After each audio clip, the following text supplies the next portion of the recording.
Hello and welcome to the third presentation in the medical track of our small animal vaccination symposium, Vaccination Unites Us. For those just joining, my name is David Sutton. I'm the Global Technical Director responsible for small animal vaccines at MSD Animal Health, and it's my very great pleasure to be the host for the medical track of the symposium. We've already had a couple of really excellent presentations. The first on vaccination guidelines, and the second on canine leptospirosis.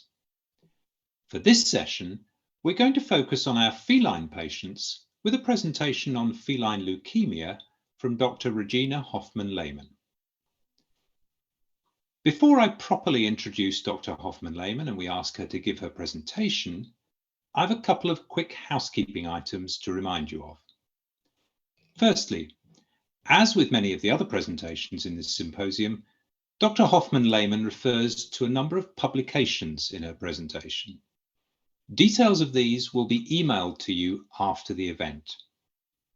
And secondly, should you experience any technical problems, please use the contact information listed at the bottom of the webpage. So it's now my very great pleasure to introduce our third speaker of the medical track, Dr. Regina Hoffman-Lehmann.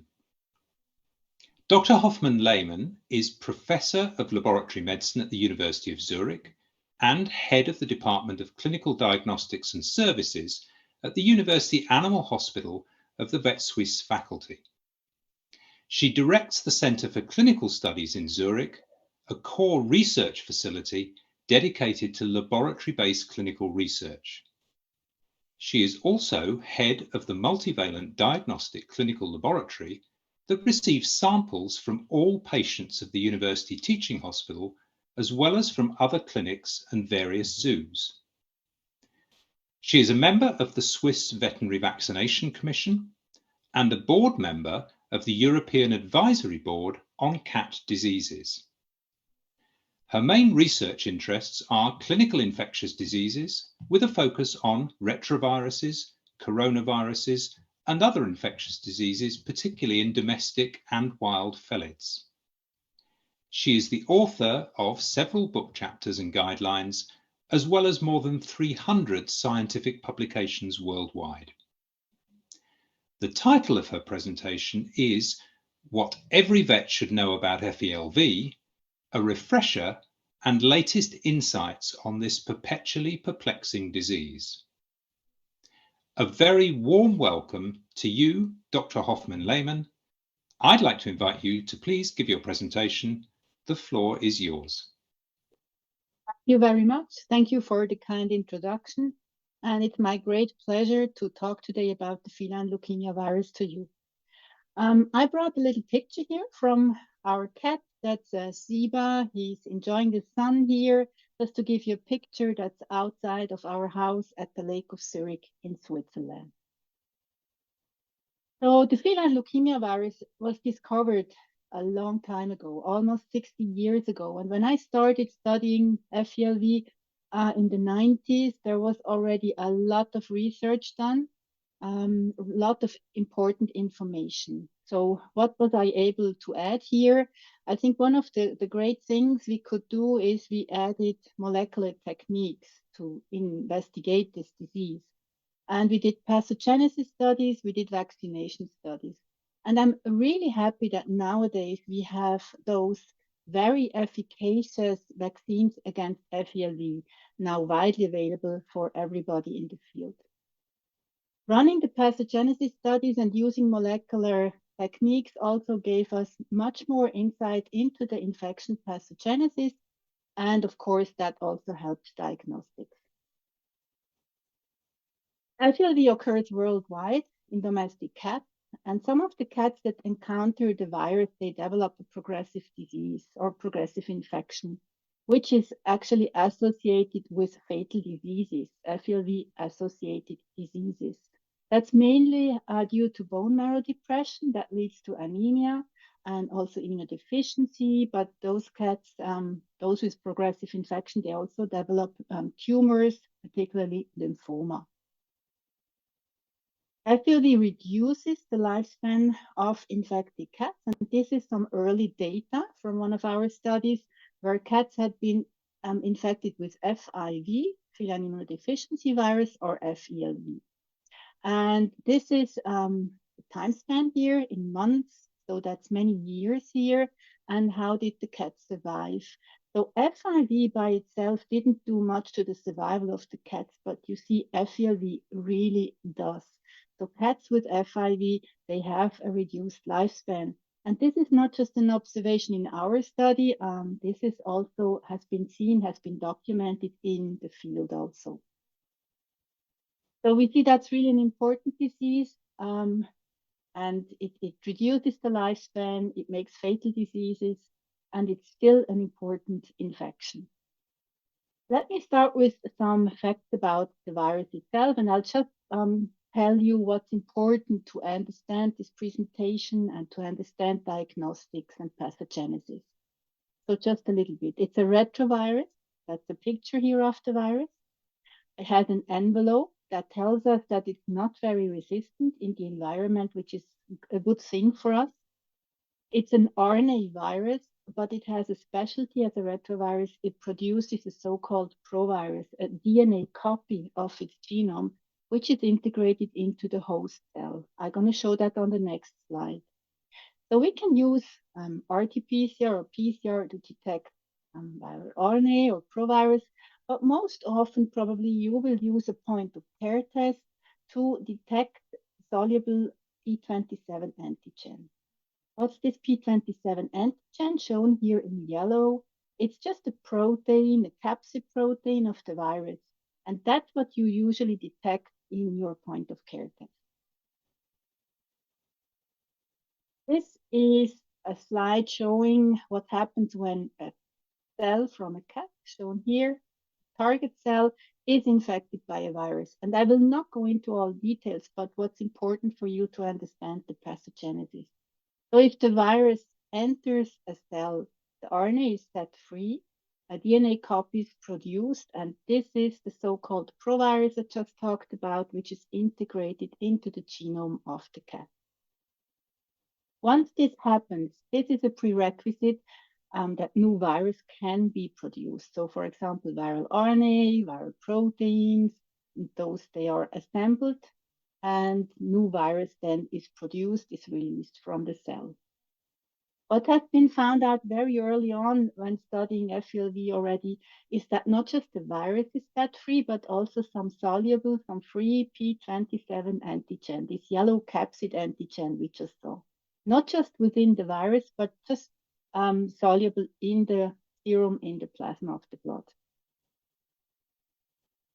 Why is this important? Or maybe first, yeah, let's have a look at that. How is this antigen produced? It's only produced if the cell is infected. It's only produced if provirus is integrated. So that tells you every cat that is point of care test, antigen test positive, must have also provirus integrated into the cell. But not every cat that has provirus integrated necessarily produces virus. So it can be just provirus or it can be both. This helps us to understand how we can detect FeLV infection. So usually you will collect some blood from such a cat, and then you will test it by, as just mentioned, a point of care test. You can, of course, also run PCR, but for this you have to send the sample to a lab, so you want to do this probably so frequently. What's important to understand is, as I just mentioned, every cat that is positive for P27 antigen must be positive for provirus.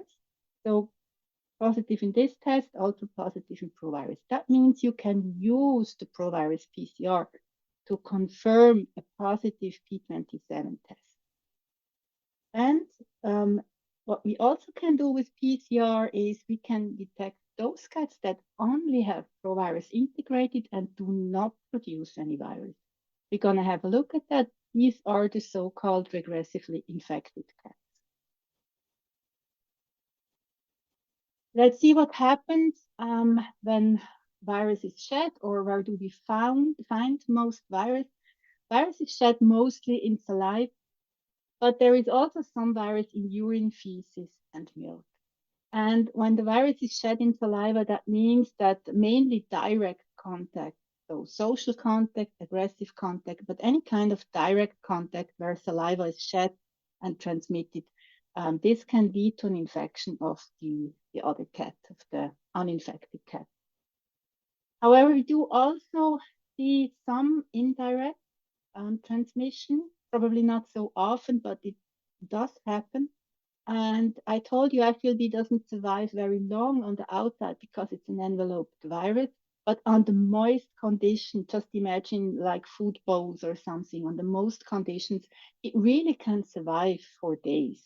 So we need to be careful there. Then we have transmission also from kitten to queens. And what's really important, we have demonstrated that really nicely in a study. What's important is that also any kind of blood transfusion, if the blood hasn't been tested for FeLV, if it's either positive for P27 or even if it's just positive for provirus, no replicating virus, that leads to infection of the recipient of the blood. So we need to test blood samples for FeLV provirus also. What happens when a cat encounters the virus? Usually that's via the mouth, and the virus reaches the lymph node.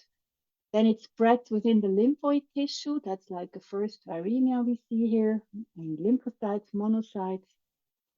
And this really makes all the lymphoid tissue infected throughout the body. And after that, usually it's decided whether the infection goes on. It depends on the immune system of the cat or not. So for some cats, the bone marrow is then infected. And that means that precursor cells are infected. And after that, we see a secondary viremia with very high virus loads. And we have infected neutrophils and infected platelets. And during this time, the virus is also shed again by this cat. So there is a possibility in between here where the cat really can stop the virus if the immune system is good here. We're going to see that a little bit later on. How about the susceptibility of cats? This largely depends on age of the cat. That's one of the big factors. So really young cats, that's the age here. Really young cats, they are highly susceptible to progressive infections. That's the infections that make the cats sick afterwards and that shortens the lifespan. So young cats, very highly susceptible. Older cats, not that much anymore. But I really think that there is never a 100% protection in adult cats from FeLV infection. So we need to be careful also in adult cats. Is FeLV still prevalent? This is still important because you might have heard that the prevalence has decreased, and that's true. It has decreased a lot. I have here numbers from Switzerland because I think it's representative for many countries, and we have collected these data with always the same methods throughout all these years and in similar cat populations. And what we have seen in the beginning, the prevalence was particularly in sick cats was very high here, 13% in the 90s. And then it decreased significantly, mainly through testing, vaccination. In some other countries, there were also removal programs. And after that, now, like the last 10, 15 years, what we have seen that the prevalence didn't go down any further. There is some stagnation here. And I told you that's just Switzerland here, but it's not only the case in Switzerland. This has been shown also in other countries, in the US, in Canada, there have been big studies, and the prevalence is just hovering around at a low level, but it's not going down any further. So I think there is still something we need to do here about this infection. So diagnostic tests, I think we can go through that quite quickly. We have looked at it already now. So that's the P27 antigen, the capsid testing in point of care tests, Just want to add here that we also have ELISA systems where we cannot just say the cat is positive or negative, but how strongly positive a cat is. You should use plasma or serum for these tests. And of course, that's a quick option. That's why you want to do that as a first option when you test the cat. It detects only P27 positive cats, not the provirus. Um, and then one question that comes up quite often, so which test should I use? And there are many comparative studies looking at these tests, and the result of these studies, they vary quite a bit. And this is because this depends on the population you are testing. It depends on the material you're using. The FeLV prevalence is important, and then to which other tests are you comparing these tests? But luckily, most tests, they really have a high sensitivity and specificity. Even though they have a high sensitivity and specificity, you need to confirm those tests. Why do I say so? This is a hypothetical population we are testing here. It's a table showing you different populations of cats with different FeLV prevalences. So very low, that's probably true for many countries now, or very high if you are looking at special situations like in a household where cats are FeLV infected. And we are looking at 3 different tests: high sensitivity, high specificity, and we are looking at the so-called positive predictive value. What's that? This value just tells you if you have a positive point of care test, what's the probability that this test really comes from a positive cat? And if you have a look here now at these really good tests, the probability is quite low here. That's due to the low prevalence in this population. It's a little bit better the higher the prevalence is, but for most of the situations here, that means if you have a positive point of care test, you need to confirm it that it's truly positive. It's not bad for the negative ones. If the test is negative, then you can probably always believe the test result. There are some exceptions I can show you afterwards. So you need to confirm. You use either PCR, as we have just said, or you use, if you don't want to do PCR, if you cannot do PCR, use a second point of care test, preferably a different brand. And then provirus PCR, as I just said, for confirmation, I think that's the most important. You should pick a lab that does not just tell you it's positive or negative, but that tells you also how high the load is, because that makes a difference in the interpretation, and the lab should be able to help you with the interpretation. Okay. So now I would briefly like to show you some results from a pan-European study. And this pan-European study had been initiated by the European Advisory Board on Cat Diseases. That's a scientifically independent panel of experts in feline infectious diseases from 11 European countries. And I really recommend that you check out the homepage of ABCD, because there are so many guidelines on infectious diseases. There are fact sheets, there are tools that help you with diagnosing infections, understanding infections. So highly recommended to visit this site. And this ABCD initiated study was performed by Nadine Studer in our lab, and she looked at 32 countries, or that was the goal, to include 32 countries, European countries. And we wanted to know how many of the cats that are presented to the vet are actually FeLV positive, and how important is this disease in this, or the infection in these cats. So Nadine asked for saliva swabs. You don't need to worry about that. That's another technique using RT-PCR, but basically the results are comparable with your point of care testing. So it's like the cats are point of care test positive if I'm now talking about positive cats. We included 40 clinics per country, 10 cats per clinic. So you see that ends up in a lot of samples, a lot of shipments, and Nadine took some pictures just to demonstrate that. It was a lot of work, huge work. And the veterinarians, they also filled in a questionnaire. So we had quite a bit of information on these cats. And this is a quick overview on the prevalence, what we have seen in Europe. And it's like a traffic light here. Green is a good thing. Green, we don't have an FeLV infection, and that's like here in the northern countries, we couldn't detect any FeLV. That's a very good thing, and it also demonstrates that it's possible to have area countries without FeLV. Then yellow is a little bit less good, and then the red ones, we have some southern countries here with quite high FeLV prevalences. When we did risk factor analysis, it really also showed that living for a cat in a southern country is a risk factor for FeLV infection. So this clearly demonstrates that at least in some countries, we need to take additional measures to reduce the prevalence of FeLV.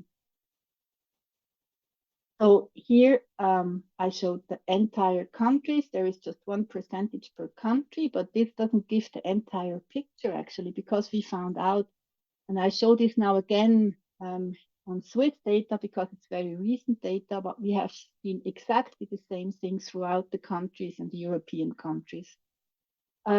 Usually these FeLV problems, they are not in the entire country. So here we have mainly samples from the northern country, and the green ones are negative, and you see the red ones here. There are some hotspots. These are the positive cats we found, and they're not all over, they're just really locally. So what that means, we should really know, you should know whether you have FeLV in your region and how bad it is, how many cats are infected.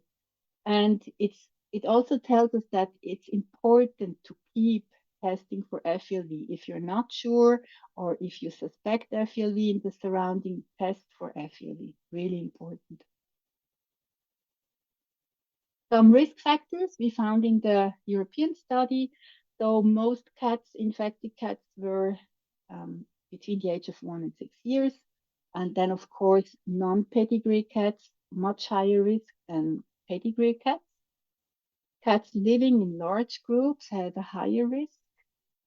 And then male intact cats, they have a higher risk to become infected with FeLV. That's what we usually use to say for FIV, but it's also true for FeLV. And all the cats going outside. So at least in regions where we have FeLV. So every cat going outside in a region where there might be FeLV should be vaccinated against FeLV. We saw also in sick cats, they were more often infected than healthy cats. And the signs that were most often associated were anemia, anorexia, and gingival stomatitis. Okay, so now I will briefly bring a case. It's not all that new, but it really explains very nicely many problems we have with FeLV diagnostics.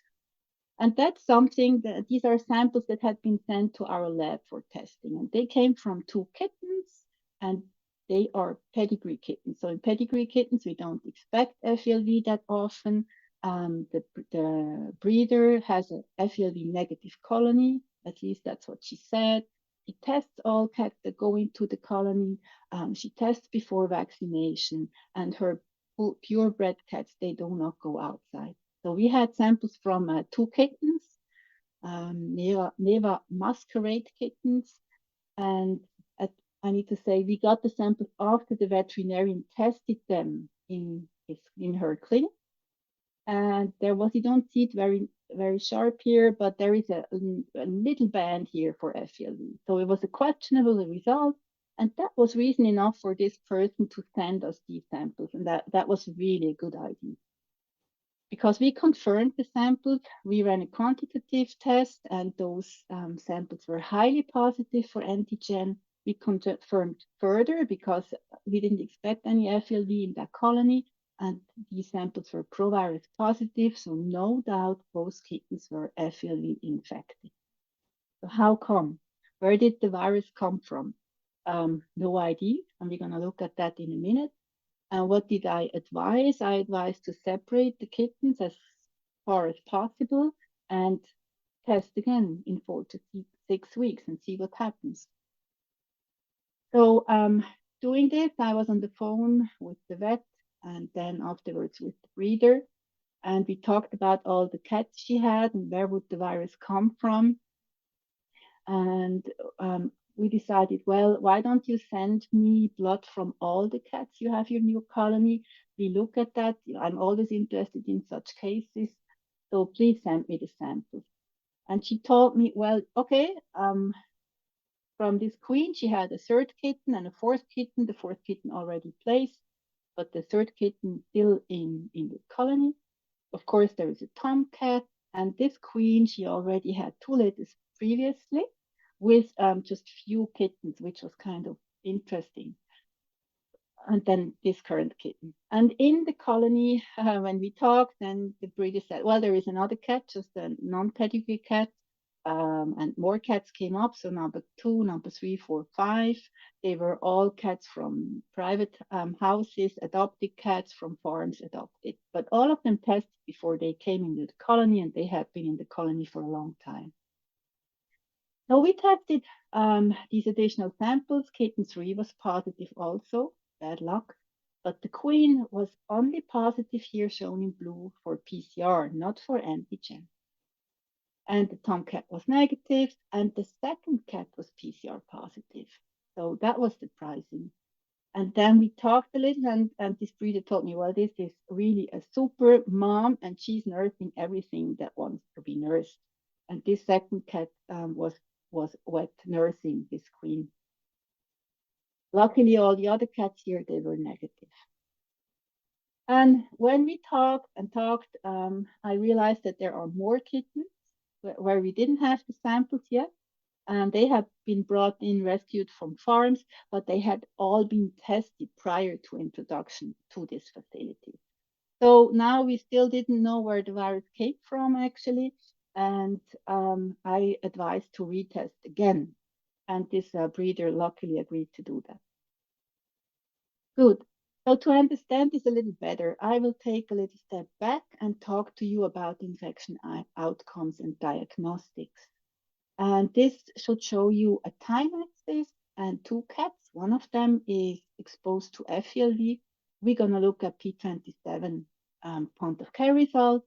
So red would be positive, and what happens? That's the worst outcome. We have seen that it's a progressive infection. The cat has not a good immune response to the virus. The viremia will be persistently, and the cat develops disease. The life will be shorter. Worst outcome for the cat. A little bit better is a regressive infection. Regressive infection means the cat is mostly negative in your test. It might be early on during the infection transiently positive, but it has a good immune response. It can suppress the virus, so not much virus replication here. These are the two most important outcomes for you. Just for to be complete. Oh yeah, I need to say this first. Okay, these cats with regressive infection, they can later on have a reactivation of the virus. Reactivation where the cat becomes positive again. So you always need to keep that in mind. So again, these are the two most important outcomes. And then we have focal infection, which I really think is rare, but sometimes it comes up with complicated test results. And that's why I spend a lot of time discussing these cases. But I think you shouldn't really bother if you have something that you do not understand with testing and you suspect the focal infection. Just call an expert and discuss it with them. And then we have abortive infection, best outcome, cat has a huge immune response, no virus, you can detect nothing, so you will never detect these. So you can as well just forget about those. Okay, what's important here? That's not a mistake that here the first time points, they are negative, they are not red. Really important to realize.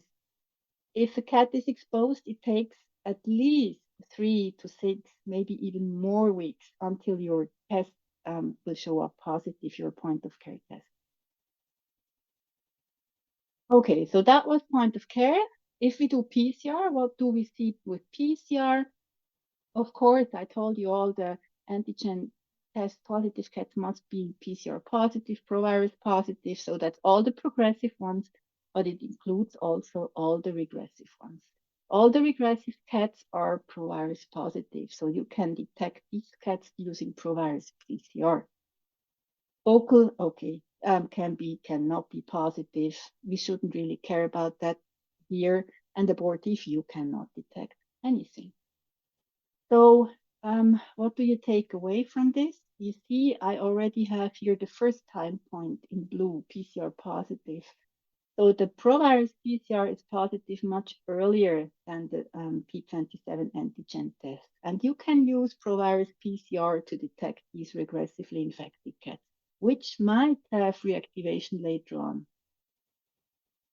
Okay.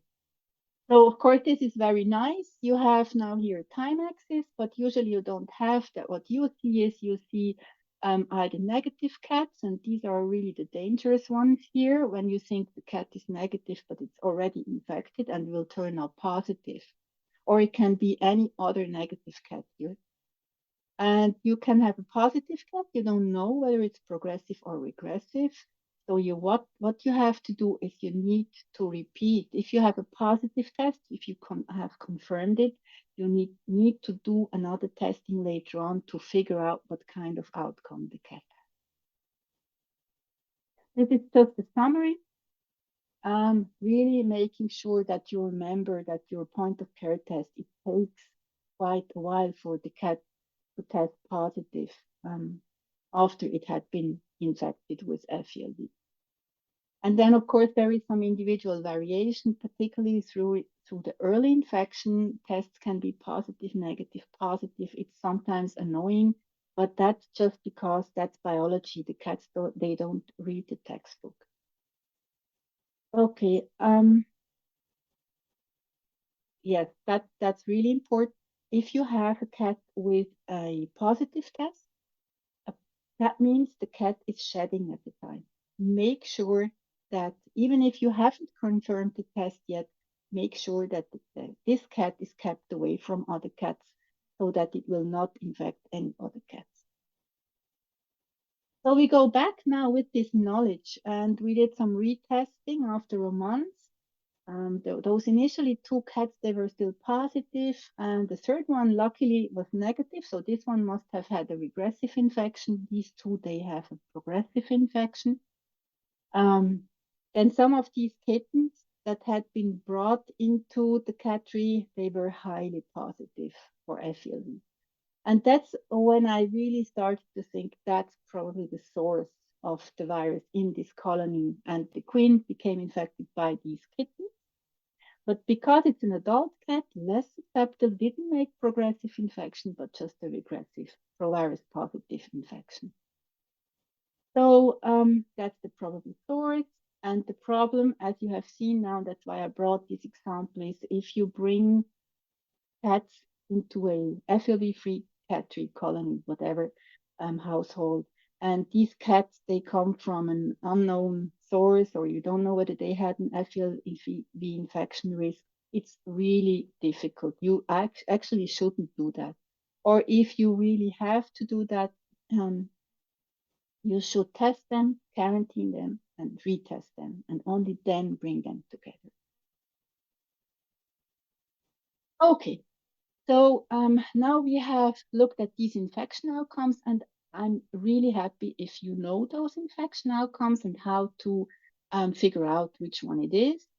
At the same time, I would like to make you aware of the fact that this is not like boxes, and the cat is in the box and will never be able to come out. We have already seen that with reactivation here, but there are also other instances. I have observed the cat for over a year, always FeLV positive before it turned negative again. So you should think like of a balance, the virus against or with or whatever, the immune system of the cat. And if the immune system of the cat is strong, it can really suppress the virus. And if it becomes weak, it cannot do that anymore. And we have started to show these outcomes a little bit in another form here to make sure you understand that if the immune response is strong, the virus is suppressed. If the immune response is weak, the virus you have a lot of viral replication and you have disease potential here. And what helps the cat, and that's prior to infection, is vaccination.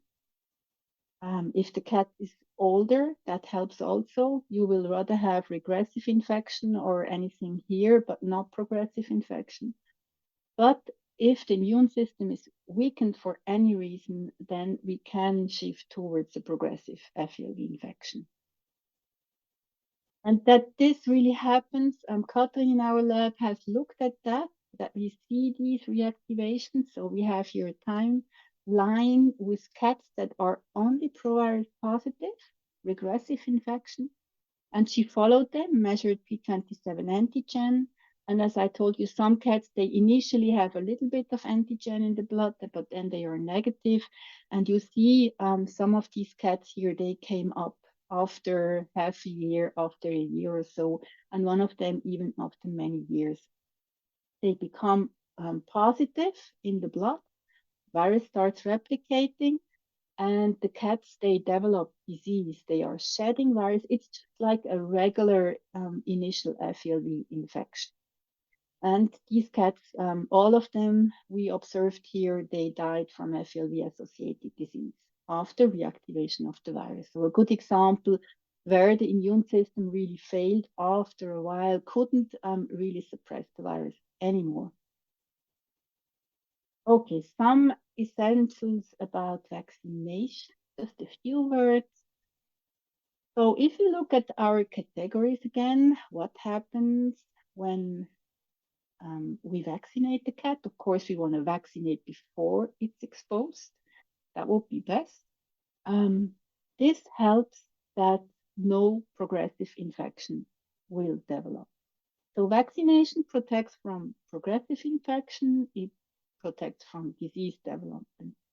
We have found that many vaccinated cats still become provirus positive, but the really bad outcome and the disease and everything we can prevent by vaccinating cats. Also the shedding, for example, which is really important. When we had a close look at the data from the European study, I started to wonder whether we vaccinated whether we vaccinate the right cats. Here, this picture shows you the cats that had never been vaccinated in brown. And you see many of those cats, I told you, in the southern countries, we still have a lot of FeLV. Many of those cats are not vaccinated. While in the northern countries, you don't see this exactly on this picture, but I can tell you in the northern countries, in some of these countries, quite a lot of vaccination is still going on, but we don't have any FeLV anymore. So do we vaccinate the right cats? And I thought, well, those cats in the south, maybe they don't have an exposure risk. Maybe they do not go outside. So we looked at that also. But many of these cats now here shown in green, they do go outside in areas where we have FeLV. So we really should take care and vaccinate those cats with an exposure risk. And that's the general recommendation: vaccinate all cats with a potential exposure risk. So that means cats going outside in areas with FeLV, cats with contact to other cats with unknown FeLV status. If there is a change in the lifestyle and the cat suddenly is exposed to or the potentially exposed to FeLV, those cats all should be vaccinated. We recommend that you test the cat. If you don't know FeLV status, test the cats prior to vaccination. Most of the time, you will use a point of care test. Better it would be even to do a PCR, but point of care test is good. If you just do that, that would be great. The usual protocol: kittens 8 to 9 weeks and 3 to 4 weeks later, and then you boost after a year. Usually you have yearly boosters, particularly in areas where there is a high infection risk. But once the cat is maybe about 3 years old, you can really reduce the boosters because since we have said that the risk of progressive infection in those cats is really reduced. Okay. Then finally, when and how to test. Few words on that. And ABCD is quite clear on that. The FeLV status of every cat should be known, because FeLV clearly affects the prognosis of the cat, of any cat, but the sick cats particularly. And it also, in FeLV infection also influences what you're going to tell the owners. What are you going to recommend? Should the cat stay inside? And they adopt new cats and so on. And of course, as we just mentioned, you should test cats prior to vaccination. From a clinical point of view, it's still most important to determine whether a cat is viremic. So you do your point of care test. And if it is positive, whether the cat undergoes regressive or progressive infections, quite a difference as we have seen for the cat, for the owners. And for this, you should do repeated testing to figure this out. And if you need a little bit more support to figure this all out, or if you don't want to go through all the trouble and think about prevalences and predictive values and when which test becomes positive and so on, there is a very nice tool also from ABCD, and you can download it from the web page. And that's a diagnostic tree for FeLV that takes into account whether the cat has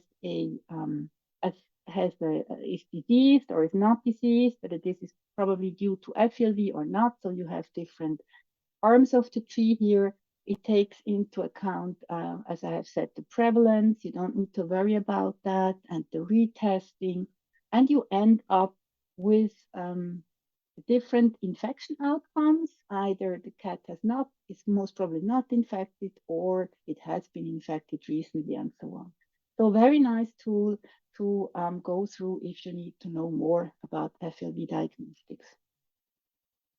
Okay, and I would like to end with another cat, with a picture or two pictures from another cat also enjoying the sun, but this time this is Ruby, and this is a cat from our friends in the US. And I thank you for your attention. I'll be happy to take any questions. Thank you, Dr. Hoffmann-Lehmann, for this really clear and helpful review of FeLV and feline leukemia, a disease which I know many practitioners find quite complex and challenging to understand. I can see that we have some interesting questions. The first question is, should cats that are FeLV positive be vaccinated? Okay, so I assume that this question concerns cats that are point of care test antigen viremic positive. So really what we in the clinic say it's FeLV positive. And should we vaccinate those cats? My quick answer would be no. Why would I not vaccinate those cats? I mean, what would be the reason to vaccinate those? Do you want to maybe not test them? I think that's not a good idea.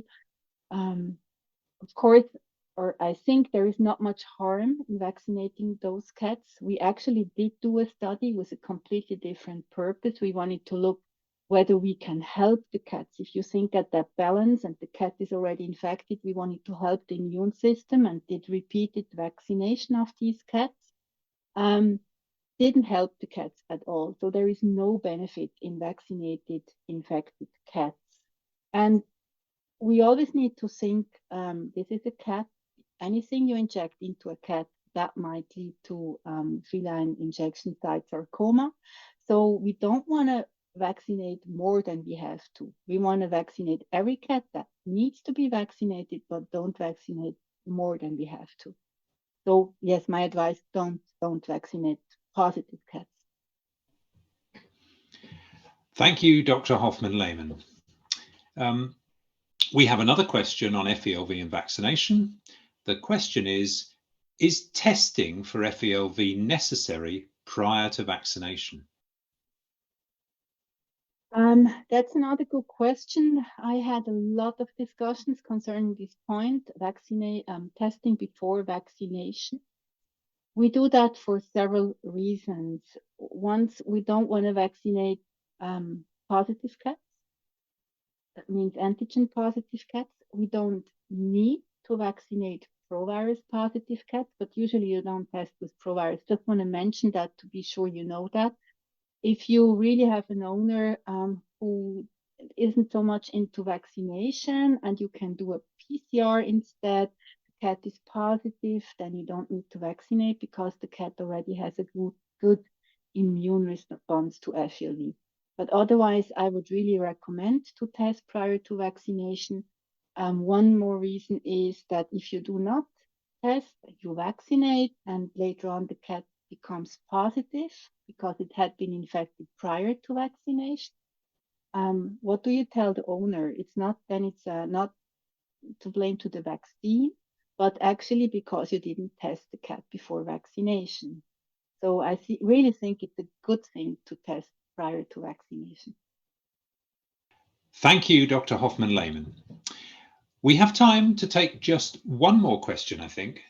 And this question is regarding multi-cat households and asks, what advice should I give a client who would like to introduce a new cat into a household with an FeLV positive cat? So again, if I understand correctly, that means the household is already the cats in the household are already FeLV positive, or there is at least one FeLV positive cat in the household. Again, my short advice here would be don't introduce any new cat. That would be the best, the easiest. In these households where we have FeLV, just imagine if there is one cat, if there are several cats, they shed a lot of virus. So there is a lot of FeLV around. And if you really want to introduce a new cat, sometimes the owners, I know they are like that. They want to anyway introduce cats. Don't introduce any young cats because they're more susceptible. Don't introduce any cat that is not vaccinated. So vaccinate really against FeLV any cat that is introduced into these households. Best would be to still keep them separate, not keep them together in groups with FeLV positive ones. I know this still happens. And always remember our FeLV vaccines, the vaccines we have in the field, all of them are really very efficient against FeLV. However, if the infectious pressure is so high, like in such a household, there is never a 100% guarantee that the cat does not become infected. So I think you need to make this really clear to this cat holder owner. So, but maybe again, the short advice, don't introduce any cats into those households. Many thanks, Dr. Hoffmann-Lehmann, for your excellent answers. These were questions which we often hear, and your clear answers should really help our practice colleagues decide on the best course of action when vaccinating cats with FeLV vaccines. Sadly, we're now almost out of time and therefore unable to take any further questions as part of this session. I'd therefore like to draw this session to a close. A quick reminder for our audience, your participation certificate for this talk will be emailed to you after the event, and we look forward to seeing you at the next talk. So with that, I'd like to once again thank Dr. Hoffmann-Lehmann for giving us such a clear refresher and for reviewing many of the latest insights on FeLV and feline leukemia.